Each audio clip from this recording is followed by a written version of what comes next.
Assalamualaikum warahmatullahi wabarakatuh. Perkenalkan, saya Dinania Fauzia di Bring the School SMK Bina Prestasi. Oh ya guys, jangan lupa ya cek PPDB kita, websitenya di sini. Oh iya, kita kedatangan tamu nih, alumni kita yang pernah magang di Jepang. Sebelum kita ngomongin yang berbau Jepang nih, jangan lupa follow dulu media sosial kita di sini.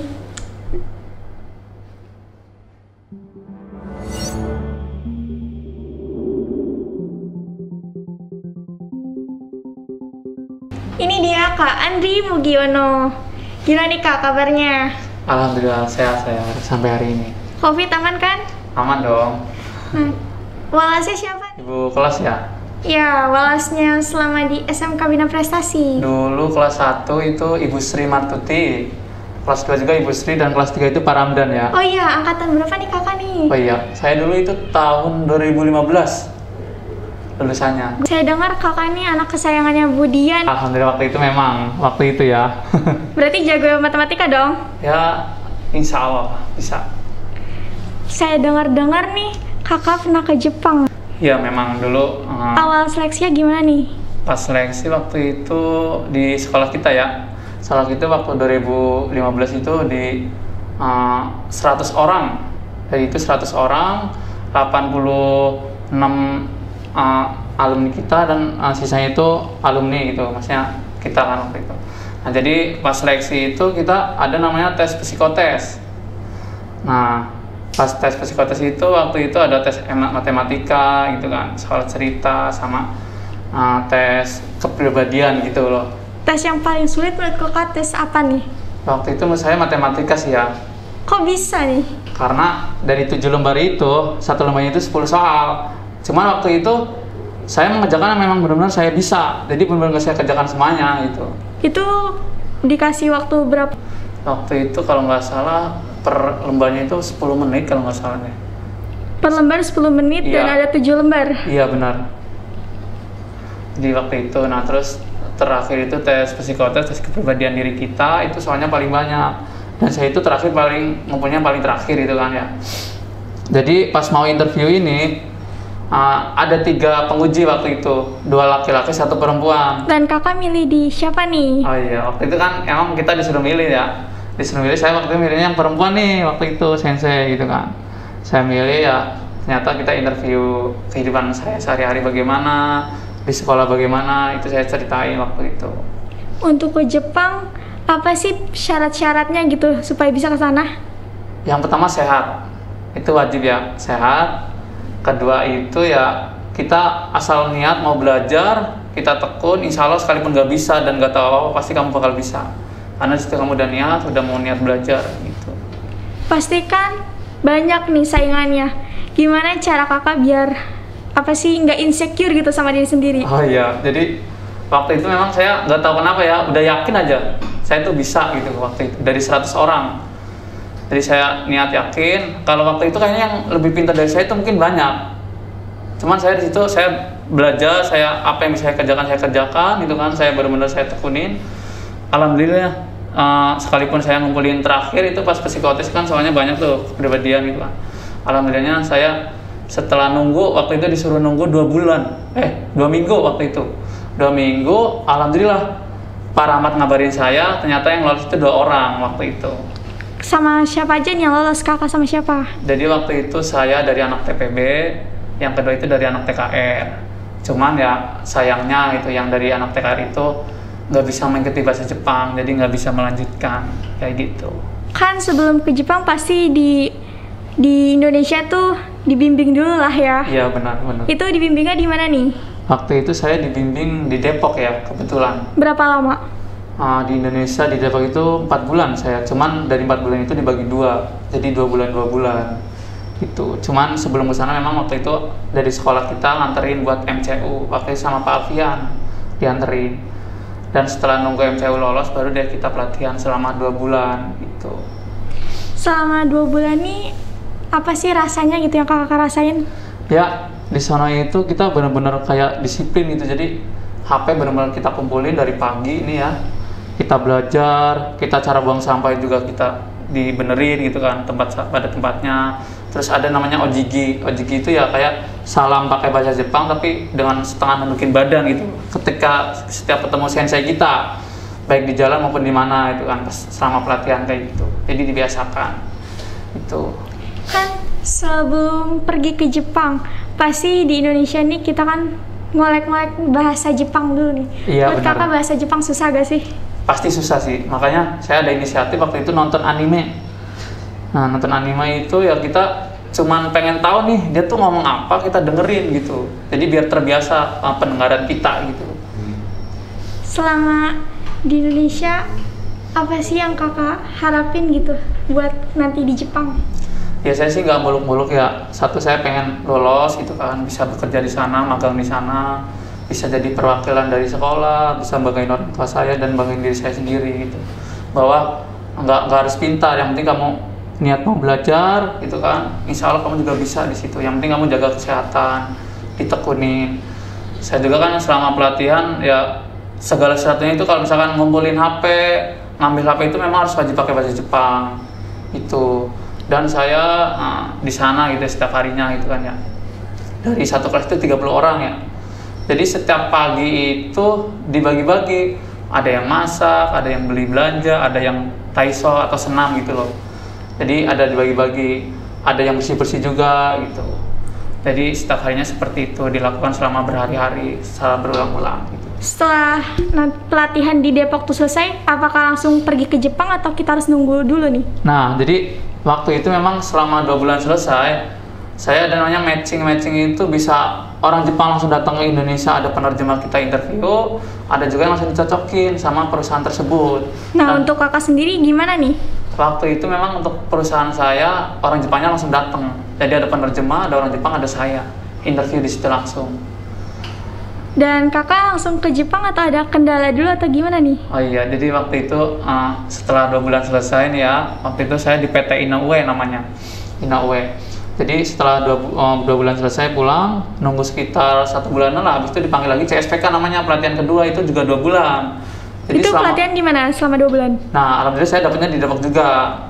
Jadi waktu itu 1 minggu deh, 1 minggu sebelum pulang ke rumah masing-masing gitu kan, itu saya dikabarin dari 100 orang di angkatan saya mau berangkat ke sana, ternyata 3 orang nggak jadi berangkat, dan itu termasuk saya. Gitu. Di situ kakak gimana, perasaan yang ngedown langsung atau gimana? Ya sedih aja sih, gila, gue udah niat banget belajar gitu loh. Kok kenapa bisa kayak gini gitu. Jadi padahal saya di situ udah benar itu, ternyata memang PT-nya bangkrut di sana. Dan akhirnya waktu itu dari pihak penyelenggara itu ya udah kamu yang sabar gitu kan. Saya nunggu sampai waktu yang tidak ditentukan waktu itu. Nah, selama waktu yang nggak ditentuin, kakak ngapain aja sih? Atau kerja atau kuliah gitu? Saya waktu itu memang sempat dilema ya, mau kerja tapi takut dipanggil, nggak kerja tapi butuh uang gitu kan. Ya udah akhirnya saya pulang ke kampung, bantuin orang tua, fokusin. Akhirnya setelah kurang lebih 6 bulan lah, alhamdulillah saya ada kabar baik nih, ditelepon sama PT JIK gitu kan ya. Nah, ditelepon, oh kamu udah mulai dapat perusahaan lagi nih yang baru, namanya Nissan Motor waktu itu kan. Jadi saya nggak melalui proses interview lagi, langsung dicocokin waktu itu. Itu langsung pergi ke Jepang atau kita harus pelatihan dulu? Pelatihan lagi, saya kebetulan 3 minggu. Alhamdulillah pelatihan lagi 3 minggu.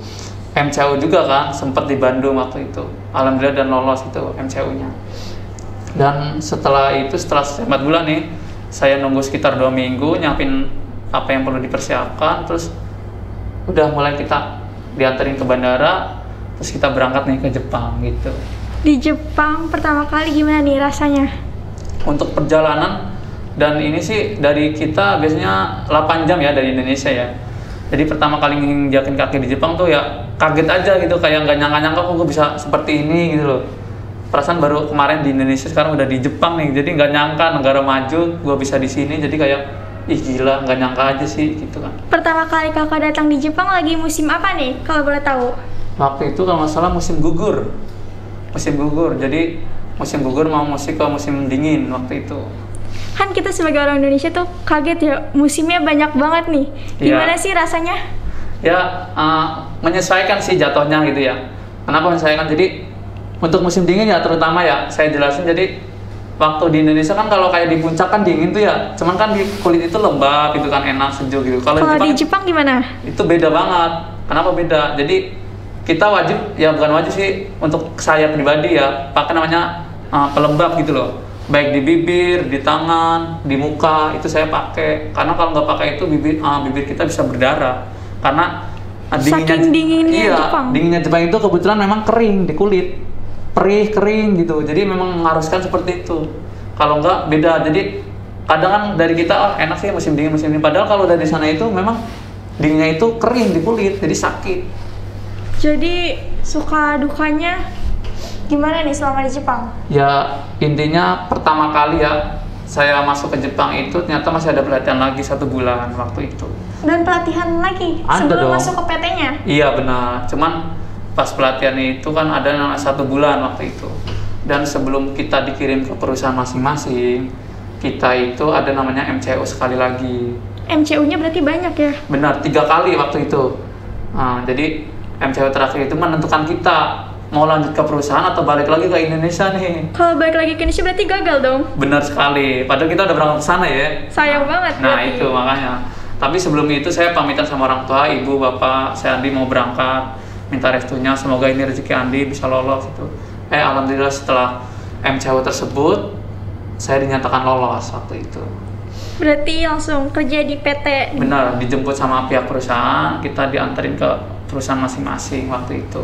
Dan kebetulan saya PT-nya Nissan Motor kalau di Jepang. Tinggalnya di mana nih selama di Jepang? Saya waktu itu memang ada yang tinggal di rumah itu ya, ada yang tinggal di apartemen. Nah kalau saya itu waktu itu di apartemen sih, punya pihak perusahaan juga waktu itu. Budaya apa sih yang bikin kaget gitu selama di sana? Satu sih jalan kaki ya. Kenapa saya bilang jalan kaki? Jadi untuk khususnya di perusahaan ya, kalau di jalan kaki di perusahaan itu kita wajib namanya Yubisa Shika Kuning. Jadi apa tuh? Itu tuh jadi sebelum kita menyeberang itu tangan itu wajib Migiyos, Hidarios gitu kan. Jadi wajib ngecek itu kanan kirinya tuh ada mobil apa enggak gitu. Kalau udah baru kita boleh lewat. Itu. Jadi untuk mengecek gitu, itu wajib itu kalau di perusahaan Jepang. Kakak kalau mau berangkat kerja naik apa nih, atau jalan atau naik bis? Jadi memang Nissan Motor itu perusahaan besar ya. Jadi saya dari apartemen itu jalan kaki sampai gerbangnya aja itu 5 menit. Tapi dari gerbangnya itu ke tempat kerjanya itu di PT Nissan itu jadi sekitar naik bis juga. Jadi saking besarnya saya naik bis sekitar ya 10 menit lah. Tapi kalau jalan kaki sekitar 30 menitan. Gitu. Baru bisa nyampe di tempat kerjanya? Iya benar, karena memang lumayan luas sih waktu itu. Hal apa sih yang dikangenin dari Indonesia gitu selama di Jepang? Pertama makanan sih ya. Karena kita nyari makanan Indonesia itu benar-benar ya dibilang susah, apalagi pas baru-baru awal kita nyampe Jepang ya. Apalagi lidah Indonesia tuh lidah yang kaya rasa gitu. Iya benar-benar. Jadi kenal waktu itu makanan Jepang. Jadi pertama kali saya itu namanya kayak sop gitu ya. Kayak di sini ada di Yoshinoya itu kan ada sop-sopnya gitu kan. Nah, itu pertama kali minum rasanya kok beda banget sih gini, rasanya apa sih gitu kan. Apalagi timunnya itu kan rasanya kayak nggak cocok aja sih. Terus pertama kali saya datang di Jepang kan itu kan disambut sama pihak perusahaan nih, kita makan rame-rame gitu kan, ada sushi, ada wasabi, ada yang mentah-mentah begitulah ininya gitu kan. Itu benar-benar beda banget sih rasanya gitu. Gimana sih cara bedain makanan halal sama haramnya nih? Kalau saya pribadi sih ada tuh namanya huruf kanji ya di Jepang itu, jadi butaniku namanya. Buta itu kan artinya babi gitu kan ya. Jadi segala sesuatunya yang saya beli nih kayak di namanya kalau di Jepang itu sebung itu 7-Eleven kalau di Indonesia ya. Jadi itu terkenal di Jepang itu lumayan. Jadi setiap mau beli itu saya pasti lihat komposisinya nih, ada butanikunya apa enggak nih gitu kan. Kalau ada, oh berarti ini ada babinya. Jadi seperti itu gitu. Makanan yang nggak ada babinya tuh banyak atau dikit gak sih di sana? Dikit sih, kalau yang nggak ada babinya dikit. Kita harus benar-benar jeli. Selama di sana makannya apa aja nih? Wah, yang pasti nasi ya. Nasinya beda gak? Beda ya pasti ya? Kalau nasi memang agak lebih kayak apa sih ya? Kalau kita kan makan pakai sumpit ya kalau di acara-acara formal gitu ya. Yeah. Tapi nasinya itu kayak lengket-lengket gitu, jadi emang udah dikhususin kayaknya sih. Jadi bisa pakai sumpit makan. Makanan kesukaan di Jepang apa nih? Saya karaage sih. Karena satu gampang gitu kan, di Sebung ada, di 7-Eleven ada. Keduanya ya mirip-mirip kayak ayam digoreng gitu. Jadi kalau lagi kangen makanan Indonesia gimana nih biasanya? kalau saya dulu karena masih baru ya, jadi diajak senpai saya ke salah satu tempat makanan Indonesia di Jepang itu di daerah Gunma itu namanya. Itu kalau naik kereta ya sekitar 2 jaman lah itu dari tempat saya gitu. Itu kita kalau kangen itu makan di sana itu bareng-bareng. Kadang juga saya pernah nih sama orang Jepang diajak ke sana naik mobil. Mahal nggak sih makanan Indonesia di sana? Kalau makanan Indonesia sih memang kalau di sana ya menurut saya itu kalau dengan mata uang Indonesia itu relatif mahal ya, karena ya yang di sini banyak dapat 10.000 apa kayak es cendol gitu, di sana ya kurang lebihnya sekitar 70.000 gitu kan. Jadi kan luar biasa itu kan mahal. Cuman kalau secara kita hidup di sana ya insya Allah ya sama lah gitu kan, intinya gitu sih. Untuk budaya kerjanya sendiri selama di Jepang gimana nih? Kalau budaya kerja di Jepang itu memang benar kata orang-orang itu wajib cepat, disiplin, itu memang benar. Karena kita kerja itu mengejar waktu, target gitu. Karena kalau misalnya kita nggak target tuh kita ditanyain kenapa, faktor manusianya kah atau faktor mesinnya kah yang memang rusak itu. Jadi kita pasti harus tahu alasannya, itu yang penting di sana itu. Berarti nggak boleh lambat ya? Ya bukan dibilang nggak boleh, lebih kayak lo harus cepat gitu, intinya kayak gitu, harus target, cepat, disiplin, tanggung jawab itu, teliti juga jangan lupa. Itu kalau di sana harus kayak gitu. Kalau saya dulu sih seperti itu pengalaman saya. Selama di Jepang pernah jalan-jalan kemana aja nih? Dulu memang saya pernah kalau yang jauh itu ke Shirakawago, itu salju-salju juga, sama kayak ke Kyoto, ke Osaka, ke Tokyo itu. Kan kita nih orang Indonesia nih, pernah gak sih punya ide, kan lagi salju tuh, bawa marjan gitu? Oh jadi waktu itu memang pernah ya, kita pas liburan itu kan main ski itu ya, bikin boneka-boneka salju gitu kan. Nah kebetulan teman bawa marjan nih itu kan, cobain dah, gue mau bikin video nih pakai marjan gitu kan, coba dah lo yang jadi aktornya gitu kan. Ya udah, saya bikin pakai marjan ya, enak-enak aja sih kayak makan es pakai marjan gitu. Kan apa namanya, salju tuh kotor ya kayak? Iya memang. Tuh kok bisa dimakan? Jadi memang kalau secara kasat mata memang kelihatannya kotor ya. Cuman kalau yang kita ke tempatnya langsung, saljunya banyak banget nih kan. Jadi itu benar-benar putih, salju itu putih gitu kan. Kayak baru turun aja dari atas gitu kan, kayak hujan itu. Cuman kalau emang udah cair itu memang kotor. Cuman kalau masih kayak salju itu bisa ada yang bersihnya, ada yang kotornya, kita pilih-pilih lah kasarnya gitu. Jadi ya, di Jepang kan 3 tahun ya. Itu sebelum pulangnya ngapain aja nih? Sebelum pulang di Jepang, sebelum pulang ke Indonesia ya? Iya. Ya itu pertama ya, apa yang belum gua datengin tempatnya, tempat hiburan gua datengin itu kan, yang tadi saya bilang kayak ke Kyoto, ke Osaka itu kan, saya datengin itu sama teman-teman naik kereta biasa, udah ganti karena kita kan beda-beda provinsi juga kan, nggak tahu cara-caranya kan beda juga, bagian atas Tokyo sama bawah Tokyo itu seperti apa cara pembayarannya. Gimana sih kehidupan malam di Jepang tuh kak? Kalau kehidupan malam itu ya untuk tempat-tempat yang seperti itu memang banyak ya, terutama di Tokyo. Untuk kan di sana jadwal puasa tuh kayak panjang ya? Iya benar. Itu gimana? Itu saya jujur aja ya, jadi saya pas lagi kerja kalau memang nggak kuat nih si pagi itu kan sampai sore itu saya nggak puasa. Cuman kalau lagi si malam memang saya puasa bener. Saya sahurnya di PT biasa. Cuman kalau emang nggak kuat saya nggak paksain. Cuman saya ganti nanti pas hari-hari libur nih, misalkan hari Sabtu Minggu libur nih, saya ganti pas waktu itu. Tanggapan orang Jepang terhadap orang luar gitu, orang Indonesia sendiri gimana sih kak? Kalau pas di dunia kerjanya gitu ya, di area kerjanya itu ya orang bodo amat sih, cuek gitu. Cuman untuk partner-partner kita kerja gitu ya, kalau udah kenal mah kayak deket banget itu, kayak dianggap saudara dan lain sebagainya. Kadang ditraktir makan gitu kan, ditanyain. Cuman kalau udah di luar perusahaan ya biasa aja gitu. Kalau orang Jepang tuh kayak gitu, jadi oh ternyata seperti itu gitu kan. Kakak pernah kena rasis gak sih gitu selama di Jepang? Rasis dalam arti apa nih? Kayak apa ya, kan kita Islam gitu, kita sholat gitu, pasti mereka ngeliatnya aneh kan ya? Iya benar. Pernah gak sih? Kalau itu memang saya pernah. Jadi pas di perusahaan itu kan karena nggak ada tempat, saya sholatnya di locker tuh, ruang ganti baju. Iya. Jadi sebelum saya kerja itu kan ganti baju dulu nih di locker gitu kan, di ruang kerja itu. Jadi saya ganti, terus itu kan nggak ada orang nih, buat sholat dulu dah. Nah pas ada orang lewat, orang Jepang lewat ya diliatin ya, dia ngapain sih? Ya kan. Tapi ya udahlah, cek aja bodo amat. Yang penting gua nggak ngerugiin dia. Cuman memang kadang orang itu kayak merasa takut orang Jepang itu karena kita Islam gitu loh. Islam kan maaf aja kan kayak seperti apa itu kan terkenal di dunia luar. Padahal kan Islam itu sendiri baik gitu kan. Jadi mereka kayak menganggapnya aneh gitu. Iya benar, aneh aja sih. Oh kok dia ngapain sih gitu kan. Jadi kayak gitu.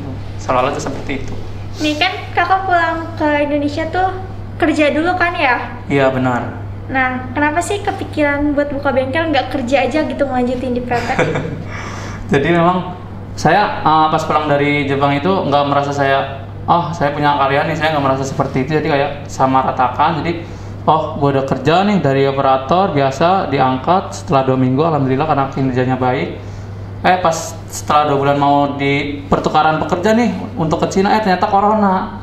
Ya udah, karena corona kerjaan makin kurang jelas gitu kan, akhirnya saya mutusin untuk resign. Karena waktu itu kan memang saya ada panggilan kerja di PT lain gitu kan. Tapi benar gak sih katanya kalau punya sertifikat kerja di Jepang tuh lebih gampang kerja di Indonesia? Untuk berdasarkan pengalaman saya memang untuk bersaing dengan orang umum gitu kan ya, setara SMK lah katanya, memang alhamdulillah insya Allah lumayan gitu kan.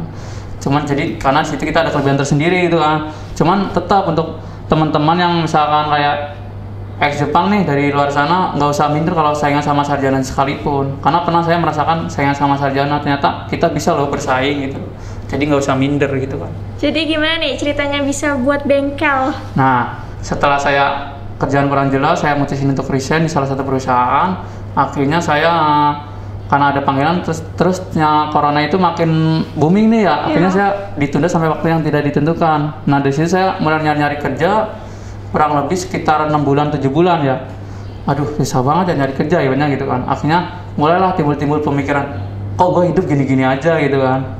Kenapa sih gue nggak usaha aja gitu, tapi usaha bagaimana caranya gitu kan. Mulailah timbul pertanyaan seperti itu gitu kan. Akhirnya ya setelah didalami itu kan, saya lebih mutusin ke dunia usaha bengkel gitu. Kenapa harus bengkel gitu, nggak yang lain?